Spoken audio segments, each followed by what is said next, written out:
Bonjour, bienvenue à tous, bienvenue dans l'interview Investissement Conseil. On va faire un tour du côté des territoires d'outre-mer. Alors après les événements qu'on a connus, que ce soit en Nouvelle-Calédonie, que ce soit à Mayotte ou encore à La Réunion, qui peuvent effrayer certains investisseurs, on va se poser cette question. Faut-il encore investir en jardin industriel? Pour en parler, on est en compagnie d'un expert, c'est Guillaume Gallet de Saint-Orin. Bonjour Guillaume. Bonjour Fabrice, ravi de pouvoir échanger avec vous, ainsi qu'avec tous les CGP qui nous regardent. Exactement, vous êtes associé cofondateur du cabinet Saint-Orin et avec vous, eh bien, on va voir justement quel est l'impact de ces événements et si en 2025 c'est toujours un bon investissement pour ceux qui souhaitent notamment optimiser fiscalement leur patrimoine. Tout d'abord un petit mot de votre cabinet Saint-Orin.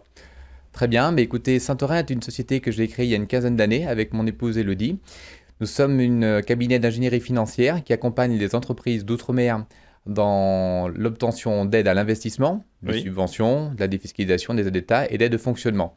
Tout ce qui est optimisation des charges sociales, fiscalité locale et aide de fret. Nous avons une trentaine de collaborateurs répartis en Martinique, Guadeloupe, Réunion, Calédonie, ainsi qu'un bureau à Paris. Nous intervenons sur ces territoires pour accompagner les grandes entreprises.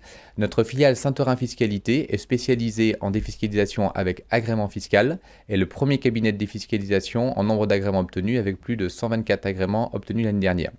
Sur le jardin industriel, qui est la thématique de notre rencontre ce jour, nous proposons le produit Saint-Osecure qui garantit aux investisseurs une sécurité sur les investissements dans les territoires d'outre-mer. Ouais, on va y revenir justement. Quand on parle, Guillaume, de jardin industriel, c'est vrai que souvent c'est vu par nos amis conseillers en gestion de patrimoine comme un dispositif assez complexe. Est-ce que vous pouvez nous expliquer en quelques mots ce qu'il représente et pourquoi c'est une réelle opportunité pour leurs clients? Alors, tout d'abord, je pense que c'est important de rappeler que le jardin industriel est un dispositif qui est ancien, qui existe depuis 2003. Le législateur a considéré à ce moment-là que les territoires d'outre-mer souffraient de plusieurs handicaps structurels, dont les conditions climatiques, l'éloignement, le faible niveau de développement. Donc ce qui s'est passé effectivement à Mayotte, à La Réunion, montre qu'elles sont réellement soumises à des handicaps forts. Et donc a voulu compenser un petit peu les entreprises qui acceptaient de se développer dans ces territoires, compenser ces handicaps en apportant un appui économique. Donc le jardin industriel, c'est une réduction d'impôt pour les investisseurs qui acceptent de faire un apport à fonds perdu en année N dans ces territoires et bénéficier d'une réduction d'impôt en année N+1 supérieure à ce qu'ils ont mis. Donc cela leur permet d'avoir un rendement généralement situé entre 10 et 13%.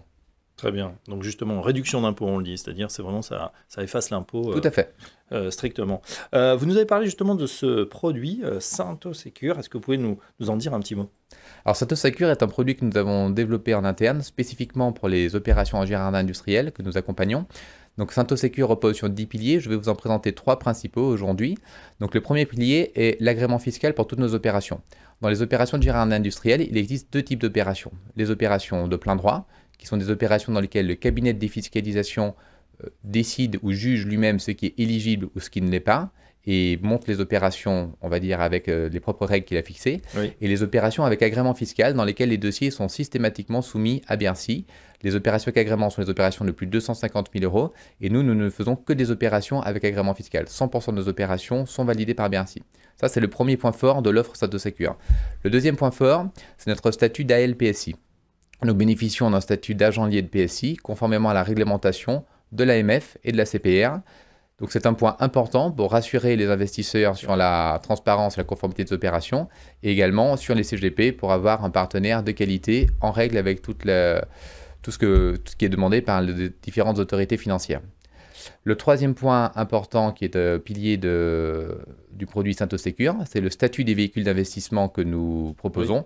Grâce à l'agrément fiscal pour 100% de nos opérations, nous proposons des investissements via des SA ou des SAS, ce qui garantit une sécurité pour l'investisseur et qui n'a pas toutes les contraintes liées au SNC, qui sont les produits généralement proposés en jardin industriel, notamment pas d'inscription au SSI, ouverture possible pour les professions réglementées et un risque qui est plus limité en SA, en SAS qu'en SNC. Oui, on rappelle aussi que vous offrez une expérience 100% digitale sur ces produits. Tout à fait, nous avons un parcours 100% digital, aussi bien pour l'investisseur que le CGP qui l'accompagne.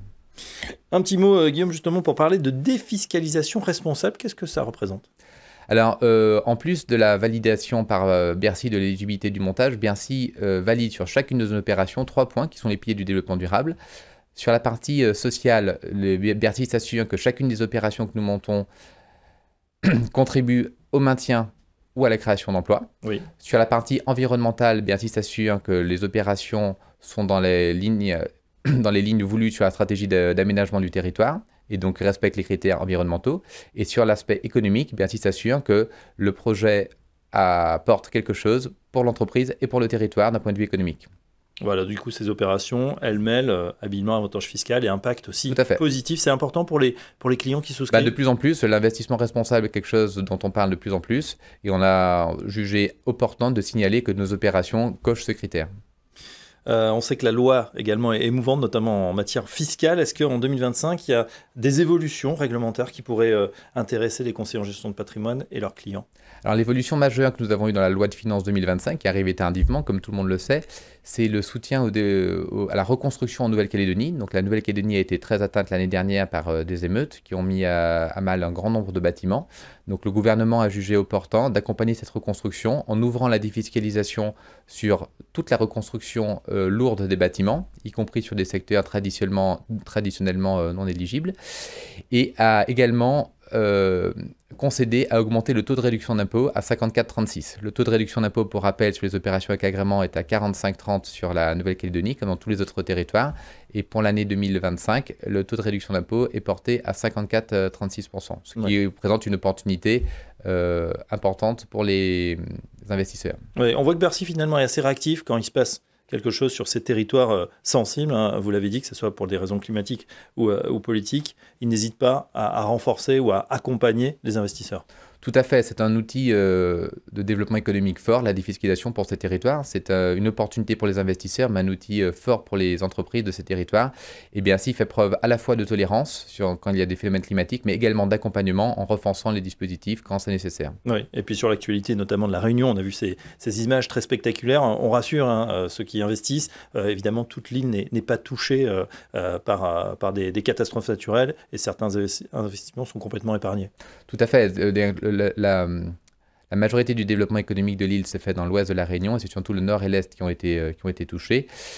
On peut s'attendre à ce que Bercy, tout comme ce qu'ils ont fait pour Saint-Martin en 2017 ou pour Mayotte l'année dernière, fasse preuve de tolérance vis-à-vis des investissements défiscalisés qui auraient été touchés dans ces territoires. Très bien. Et enfin, Guillaume, on se pose la question pour ceux qui souhaitent avancer avec Saint-Aurin, qui nous regardent, les conseillers en gestion de patrimoine, comment on fait pour vous contacter, pour investir peut-être en jardin avec certains clients? Écoutez, nous attendons tous les CGP qui sont intéressés. Nous avons une offre adaptée au réseau de CGP, aux CGP indépendants ainsi qu'aux grandes structures. Et nous vous invitons à venir sur notre site internet www.saintaurin.com afin de prendre rendez-vous et que nous puissions travailler ensemble sur ces produits Sainto-Sécure. Voilà, on en sait un petit peu plus sur ce dispositif jardin industriel, hein, donc très adapté notamment pour les patrimoines fortement fiscalisés. Merci Guillaume Gallet de Saint-Aurin. Merci Fabrice. Je rappelle que vous êtes associé et cofondateur donc avec votre femme du cabinet Saint-Aurin et à très bientôt sur Investissement Conseil. Merci Fabrice, à bientôt.